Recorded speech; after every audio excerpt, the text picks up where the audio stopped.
সালাম সালাম হাজার সালাম সকল শহীদ চরণে,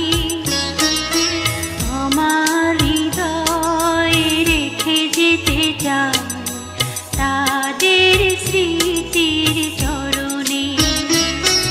সালাম সালাম হাজার সালাম।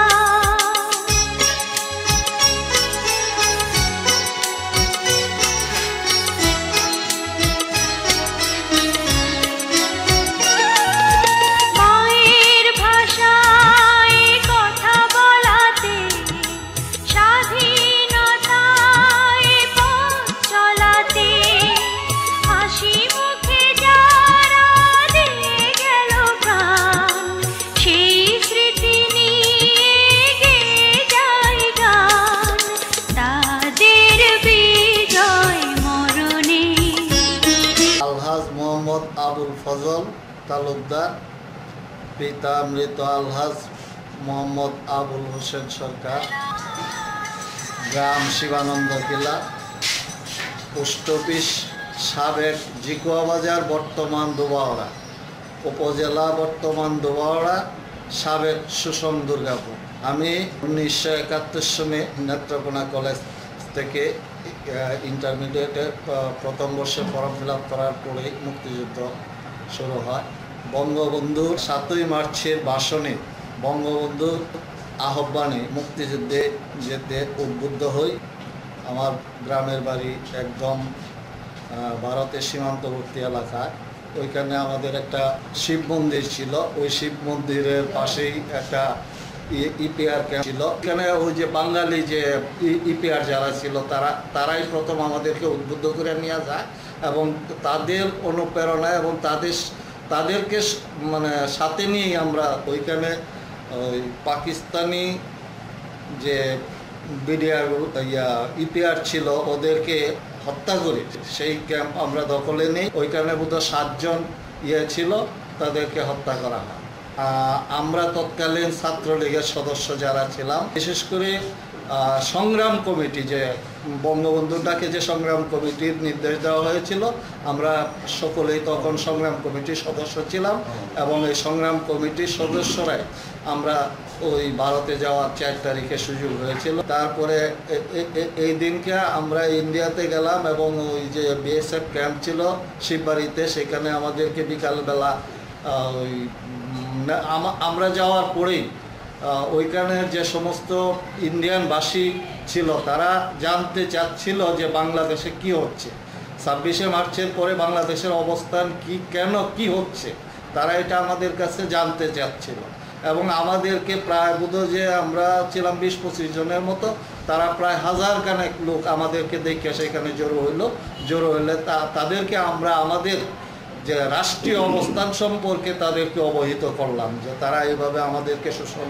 বঞ্চনা করতেছিল পাকিস্তানিরা, যে কারণে আমরা এখন স্বাধীনতা সংগ্রামে উদ্বুদ্ধ হয়েছি এবং আমরা আমাদের সাথে বিভিন্ন জায়গায় তাদের হচ্ছে।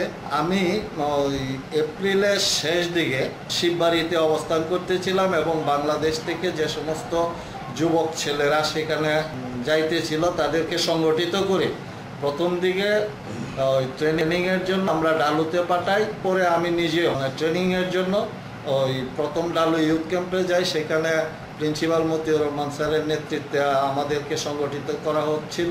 এপ্রিলের শেষ দিকে 11 সেক্টরে যে ট্রেনিং ক্যাম্প ছিল তুরাতে, সেইখানে আমাদেরকে পাঠানো হয়। আমার 13 দিন ট্রেনিং নেওয়ার পরে আমি অসুস্থ হয়ে যাই, ম্যালেরিয়া আক্রান্ত হয়ে যাই।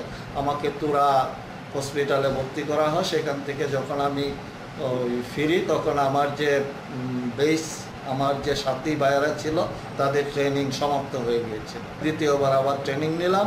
ট্রেনিং নেওয়ার পরে দ্বিতীয়বার যখন আমার পোস্টিং হলো মহেন্দ্রগঞ্জ, বেডিংপত্র নিয়ে যখন আমি গাড়িতে উঠলাম, ওঠার পরে ওই আমাদের ক্যাপ্টেন বেলবিন, উনি রাজপুত ক্যাপ্টেন ছিলেন, উনি এসে আমাদেরকে বলতেছিলেন যে তোমরা এখানে যারা মেট্রিক পাস যারা আছো তারা আমাদের নাম লেখাও। তারপরে আমি জানি না, আমি নাম লেখালে বলতেছে যে তোমরা সবাই গাড়ি থেকে নেমে যাও। আমরা গাড়ি থেকে নেমে গেলাম। নেমে যাওয়ার পরে আমাদেরকে বলা হলো যে তোমরা ওয়্যারলেসের ট্রেনিং নিতে হবে। হ্যাঁ, আমাদেরকে ওয়্যারলেসের ট্রেনিং নেওয়ানো আরম্ভ হলো। আমরা তখন ওয়্যারলেসে প্রায় 42 জন ছেলে ট্রেনিং নিতেছিলাম। প্রায় 3.5 মাস ট্রেনিংয়ের পরে হঠাৎ করে ডিসেম্বরের 4 তারিখে ইন্দিরা গান্ধী ক্যালকাটার প্যারেড গ্রাউন্ডে আসলেন, রাষ্ট্রের জরুরি অবস্থা ঘোষণা করলেন। সেদিন থেকে দেখলাম যুদ্ধের বিমান উঠতেছিল এবং ওই যুদ্ধের যখন আমাদের ট্রেনিং ক্যাম্পের উপর দিয়ে আমরা মানে বিমান যখন আসতেছিল তখন সাথে সাথে ট্রেনিং ক্যাম্পে আমরা ওই যে আমাদের মরিচা ছিল, মরিচাতে যে অবস্থান নেই। 8 তারিখ দিবাগত রাত্রে আমাদেরকে ট্রেনিং ক্যাম্প সম্পূর্ণ ক্লোজ করা হয়। 7 তারিখ সকালবেলা আমাকে এক সুবেদার বলল যে আপকা গড় কিদার হে। আমি বললাম যে মেরা গড় হালুয়াঘাট কে নজদিক হে। উনি আমাকে বলল যে হালুয়াঘাট তো মুক্ত হবে। আমার তখন এই কথা শোনার পরে খুব আনন্দ অনুভব করলাম আমি। তারপরে 8 তারিখ দিবাগত রাত্রে আমাকে ওই আর্মস এমুনেশন সহ আমরা হালুয়াঘাট আইসা অবস্থান নেই। যৌথ বাহিনী প্লাস মুক্তি বাহিনী আমরা তো হালুয়াঘাট আইসা একত্রিত হলাম। প্রথম আইসা আমরা সচ্চাপুর আইসা প্রথম বাধাগ্রস্ত হই। এখানে পাঞ্জাবিদের সাথে আমাদের যুদ্ধ, সেখানে তারা কিছু শহীদ, আমাদের ওই মিত্রপক্ষেরও মুক্তিযোদ্ধা সহ মিত্রপক্ষেরও কিছু শহীদ।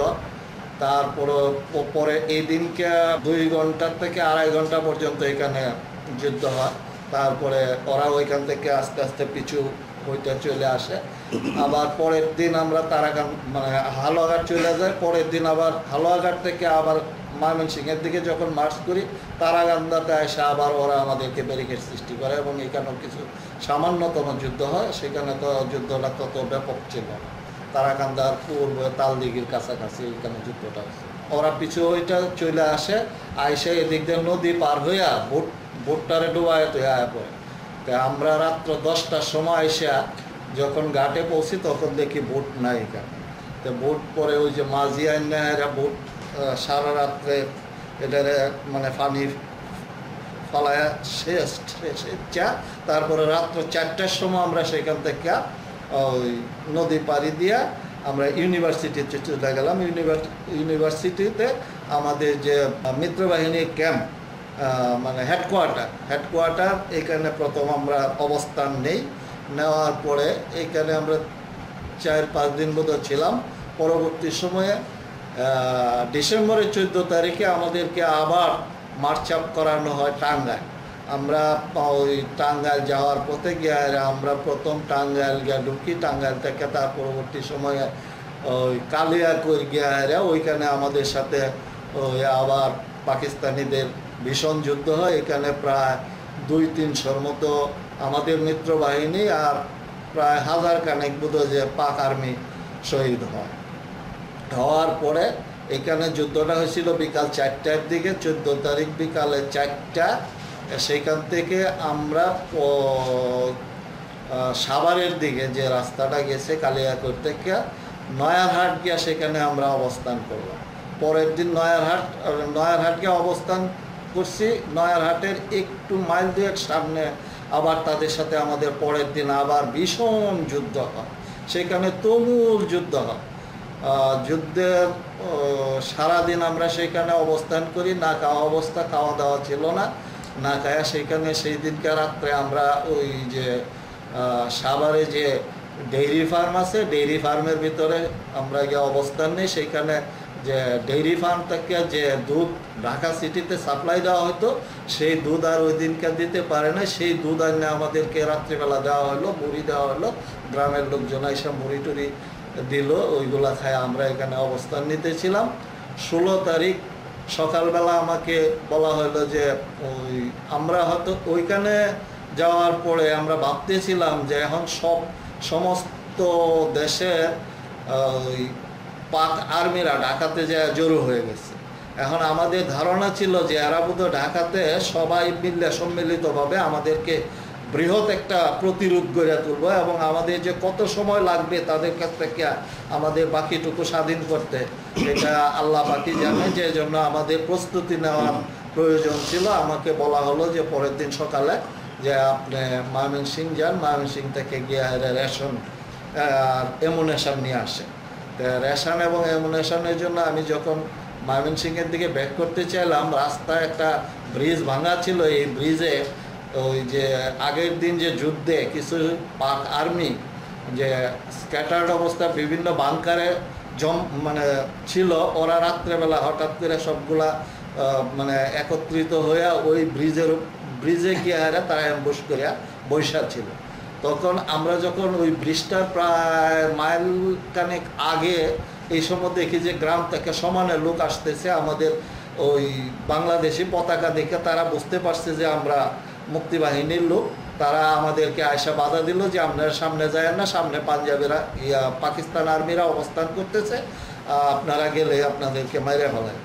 তো আমরা সেখান থেকে আবার ট্রাক নিয়ে ব্যাক করলাম হেডকোয়ার্টারে যে হেলে। তখন ওই আমাদের যে চিফ কমান্ডার ব্রিগেডিয়ার শাম সিং বাবাজি, উনি ওই আমাদের ওয়্যারলেসের পাশেই ছিলেন এবং ওনাকে যে এই খবরটা বলার পরে উনি এখান থেকে আবার 2 ট্রাক আর্মি পাঠাইলো। ওইখানে বোধহয় প্রায় 50 জনের মতো পাক আর্মি ছিল।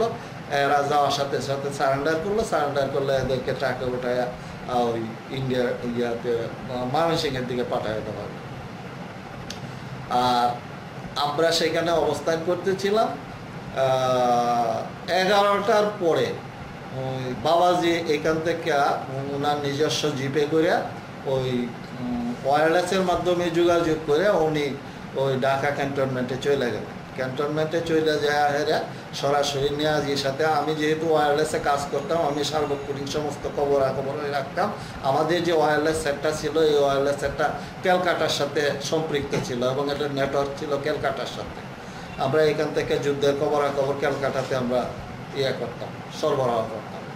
তো এইখান থেকে বাবাজি কথা বইলা, এই ওয়্যারলেস সেটের মাধ্যমে কথা বইলা উনি সরাসরি ঢাকা ক্যান্টনমেন্টে চলে গেলেন এবং নেয়াজির সাথে গিয়ে কথা বইলা মানে জাস্ট সারেন্ডার পর্বটা তখনই মানে ইন্ডিয়ান আর্মিরা আগের দিন যখন অ্যাটাক করছে, অ্যাটাক করার পরে ওই ইন্ডিয়ান বোমারু বিমানগুলো যখন ওই ঢাকার রানওয়েকে নষ্ট করে দিয়েছে, নষ্ট করে দেওয়ার পরে তাদেরকে 24 ঘন্টা সময় দেওয়া হয়েছিল যে সারেন্ডার করার জন্য। তখন তারা এখানে বাবাজির সাথে কথা বইলা তারা স্বীকারোক্তি দিল যে হ্যাঁ আমরা সারেন্ডার করবো। পরবর্তী সময়ে এইখান থেকে ওয়্যারলেস করা হলো ক্যালকাটা থেকে। তারপরে ওই অরোরা আসলেন, অরোরা আসার পরে আনুষ্ঠানিকভাবে ওই সারেন্ডার পর্ব বিকাল 4টা 4:30 ওই ঢাকা রেস কোর্সে সম্পন্ন করা হয়। আমরা এদিন বিকালবেলা আবার ঢাকাতে মার্চ আপ করলাম সাভার থেকে। মার্চ আপ করার পরে রাত্রে গিয়ে আমরা যে 2nd ক্যাপিটাল যেটা প্রাদেশিক পরিষদ ছিল সেখানে আমরা রাত্রে যাপন করলাম। পরের দিন সকালবেলা 17 তারিখ আমাদেরকে আবার মার্চ আপ করানো হলো ময়মনসিংহ আসার পরে 18 তারিখ সকালবেলা ইন্ডিয়ান আর্মি যারা ছিলেন ওনারা আমাদেরকে বললো যে তোমরা তোমাদের বাড়িতে চলে যাও। তা আমরা সেখানে একটু দ্বিধাগ্রস্ত ছিলাম যে আমরা যেহেতু তারা আমাদের মিত্রবাহিনী, আমাদের দেশ, তারা করছে, আমাদেরকে সহযোগিতা করছে, আমাদের দেশের দায়িত্ব আমাদেরটা আমরা পাবো, কিন্তু তারা আমাদেরকে এই কথা কেন বলতেছে, এটা আমাদের মনে তখন একটা প্রশ্ন ছিল। আমরা তাৎক্ষণিকভাবে তাদের কথাটা এইভাবে অ্যাকসেপ্ট করি নাই। তার পরবর্তী সময়ে যেহেতু ওই আমাদেরকে আর রেশন পেশন কোনো কিছু দিতে ছিল না, পরবর্তী সময়ে আর ইউনিভার্সিটিতে থাকার সুযোগ হলো না। সেইখান থেকে চলে আসলাম আমাদের যে টিটিসিতে যে ক্যাম্প ছিল আর কি, টিচার্স ট্রেনিং ক্যাম্পে, ওইখানে চলে আসলাম এবং ওই যে আমাদের মুক্তিযোদ্ধা যারা ছিল তাদের সাথে তখন অবস্থান করতেছিলাম।